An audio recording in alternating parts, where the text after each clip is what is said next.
These past 5 weeks, you've been understanding you, what you've lived through, what shaped you, and how those moments taught you to see yourself and the people you've shared life with. And this may be the first time that you've slowed down enough to actually witness your own patterns instead of being controlled by them. This week, the conversation changes because I want to talk to you about something that quietly has been defining every relationship you've ever had. The times you dropped your boundaries, when you stayed too long, and when you gave too much, and when you've stayed silent to keep the peace. I want to talk to you about your identity, specifically the part of your identity that has to do with self-love. Not the version of you on social media, the version that you may feel like you have to be so it looks like you have it all together. I mean the real you. Now I'm going to ask you to get brutally honest with yourself and answer this question. A question that you have maybe never been asked. Do you love yourself? Not do you like yourself or do you think you're a good person? I'm not asking for what you think you should say. I want your truth. And I want your evidence. Because love always leaves evidence. And I don't mean the moments that you medicated your ego with shopping, vacations, or working out. If you're medicating your ego, that's not self-love. Those are band-aids. They're survival tactics for a nervous system that feels unsafe. I want you to feel the moments when you did what was healthy, when you did the hard thing, when you honored your future self. Think back. What have you done that shows that you love you? If you find examples easily, great. That means you're already aware. And if you struggle to find examples, that's great too, because now you're becoming aware. Now you're seeing where the gaps are, and you're recognizing how often you've put yourself last. How often you've abandoned, shrunk, and silenced yourself. And in that awareness is where the transformation happens. And I'll tell you when this awareness hit me. I was guiding a friend. She was shattered, heartbroken over a man who didn't have the capacity to love her the way she needed. And I heard myself say, he was not being mean. He was doing the best he could with the level of love he was capable of and with the wounds that have been running him. And as those words came out of my mouth, something shifted in me. My mind and heart opened because I suddenly realized I wasn't describing him. I was describing myself. I saw how my unregulated nervous system had shaped the way I showed up. I saw how my unhealed wounds had the impact my romantic relationships. And for the first time, I understood I wasn't a failure. I wasn't toxic. I was a good man with great intentions who didn't know how bad he was hurting. And in the moment I understood that, compassion showed up, forgiveness showed up. And that was the moment that I learned to love myself. Now, before we move into the deeper lesson, I want you to answer one question. Why does it matter to you that you love yourself?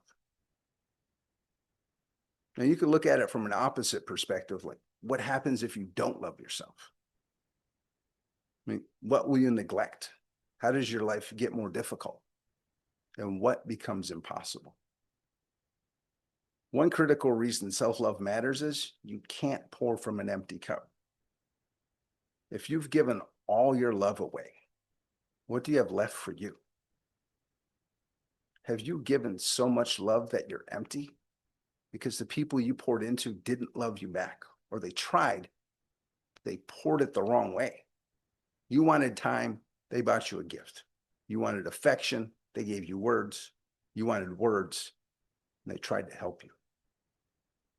And you kept giving and giving and giving. Most people never learn this growing up. We just assume that people know how to love us the way we want to be loved. And that creates assumptions and expectations. And the expectations are very dangerous in relationships. Expecting love from someone who doesn't know how to love you can sabotage the entire relationship. Because when your expectations aren't met, you create a story that they don't care. And when their expectations aren't met, they create a story that you don't care. You're two people thinking you're giving love. Two people think you're receiving love.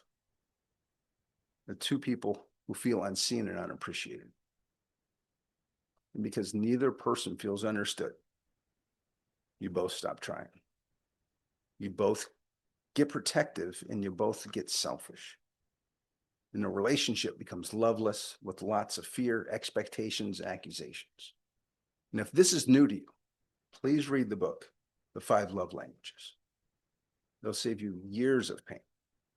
It'll help you forgive relationships that didn't work and help you understand relationships that you're in or relationships you will be in.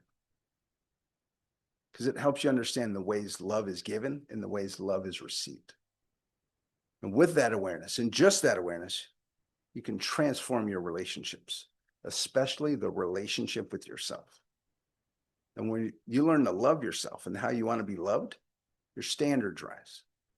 And when your standards rise, life transforms. You stop tolerating what doesn't match you. You don't scream, you don't beg, you don't threaten. You just adjust.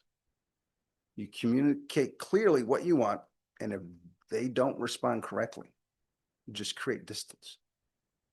You stop chasing people who exhaust you. You stop trying to fix what doesn't fit anymore. And you stop forcing old relationships to survive seasons they were never meant to survive. Relationships happen for a reason, a season, or a lifetime. And maybe you're holding on to relationships that serve their purpose, but the season is past. And you're trying to make them last forever when they were only meant to exist temporarily. Self-love gives you the courage to let go. It also gives you something else. Confidence. And not the selfish, disrespectful kind. The grounded kind. Confidence minimizes self-sabotage, shame, and needing someone's approval. And when you love yourself, you're less concerned about your imperfections. You're less afraid to make mistakes. You're not trying to manage your reputation. And you're not dependent on the validation of others for your happiness. There's a world of difference between appreciating someone's approval and needing it. And when self-love is low, you're dependent on someone's approval. And their approval gives you permission to enjoy life. When self-love is high, you think differently, you move differently, and you live differently. Imagine living a day without wanting someone's approval. Not in I don't give a fuck way, but in a peaceful, grounded, loving way. Imagine waking up and feeling complete before checking your phone. And imagine receiving compliments with gratitude and criticism without ruining the moment, a day, or decades. That's what self-love creates. And let's pause and feel it. I want you to go back to memories before you cared about opinions, before rejection meant anything, and before you were taught that you had to be someone to be loved. Do you remember that version of you? The version who wore whatever they wanted, sang off key, and brought their favorite toy everywhere. They lived in their own world, fulfilled and free, untouched by judgment. And if you can't remember that, think of the kids you see in Halloween costumes in July who generally don't care what anyone thinks. They're not being rebellious. They're not being defiant or performing. They're just being themselves. That kid still lives in you. And the more you love yourself, the more you return back to that version of you. The reason this week's matters is because you're strengthening your foundation for breakthroughs, breaking boundaries, and elevating yourself. And when self-love rises, your self-worth rises. And when your self-worth rises, your standards rise. And when your standards rise, your life follows. Now, here's the last thing I want to share. Interactions you have with another person are either acts of love or requests for love. Sometimes you're giving it and sometimes you're asking for it. Sometimes you're fluent in their love language, and sometimes they're fluent in yours. Sometimes you're aligned and sometimes you're worlds apart. And when you know how you want to be loved, you stop waiting for someone to love you. You stop chasing someone to complete you. And you stop begging someone to choose you. You start choosing yourself.